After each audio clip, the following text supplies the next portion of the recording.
బడ్జెట్ను ప్రవేశపెట్టడం నాకు దక్కిన గౌరవంగా భావిస్తున్నాను. కానీ ఆర్థిక విధ్వంసకర పరిస్థితుల్లో బడ్జెట్ ప్రవేశపెట్టడం అంటే ఎంతో క్లిష్టతరమైన అంశంగానే పరిగణిస్తున్నాం. క్లిష్టతరం అని ఎందుకు అంటున్నామంటే ప్రతి శాఖలోనూ ఆర్థిక అరాచకం చేశారు.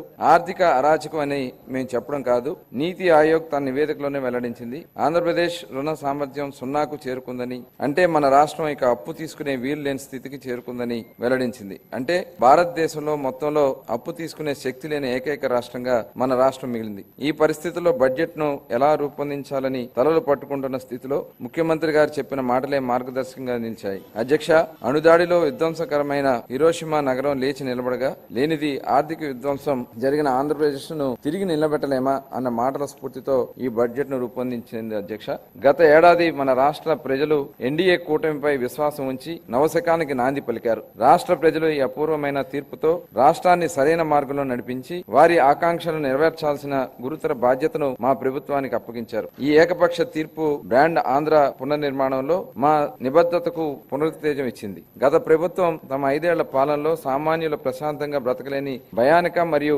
అభద్రతా వాతావరణాన్ని సృష్టించింది. గత పాలకులు పాలన అంతా నిర్లక్ష్యం, విధ్వంసం ముందడుగు వేశారు.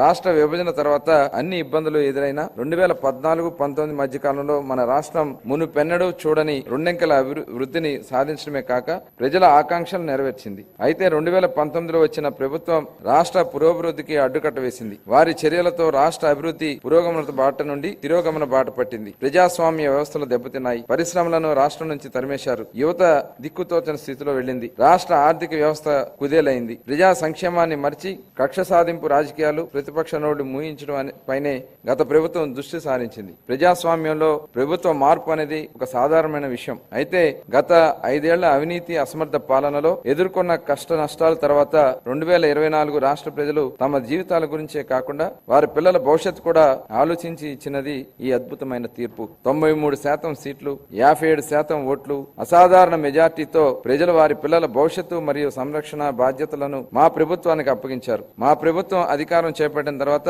మన రాష్ట్ర పరిస్థితులను సమీక్షించి లోతైన విశ్లేషణ జరిపి శ్వేతపత్రాల ద్వారా గత ప్రభుత్వం దుష్ట పరిపాలన బట్టబయలు చేసింది. తద్వారా మన రాష్ట్రం దిశానిర్దేశం లేకుండా అస్తవ్యస్తంగా ఉందని గుర్తించాము. మన రాష్ట్రంలోని సంస్థలన్నీ నాశనమయ్యాయి. ఆర్థిక వ్యవస్థ కుప్పకూలింది. అప్పులు భారీగా పెరిగాయి. మేం పాలనా పగ్గాలు చేపట్టే నాటికి మన రాష్ట్ర పరిస్థితి ఇదే. అధ్యక్ష, ఇలాంటి సంక్లిష్ట పరిస్థితుల్లో రాష్ట్ర పునర్నిర్మాణం ఎన్నో సవాళ్లతో కూడుకుని ఉంది. దీన్ని అధిగమించిన అవసరం. దార్శనికులు, సంస్కర్త, విధాన మార్గదర్శకులు మరియు అద్భుత మార్పుకు శ్రీకారం చుట్టగలిగిన గౌరవ ముఖ్యమంత్రి శ్రీ నారా చంద్రబాబు నాయుడు గారి నాయకత్వం వహించడం మన భావితరాల అదృష్టం. సవాళ్లను అధిగమించడంలో ఆయనే సాటి. మా ఛానల్ను లైక్ చేయండి, సబ్స్క్రైబ్ చేయండి. మరిన్ని అప్డేట్ నోటిఫికేషన్ కోసం పక్కనే ఉన్న బెల్ ఐకాన్ని గట్టిగా ప్రెస్ చేయండి.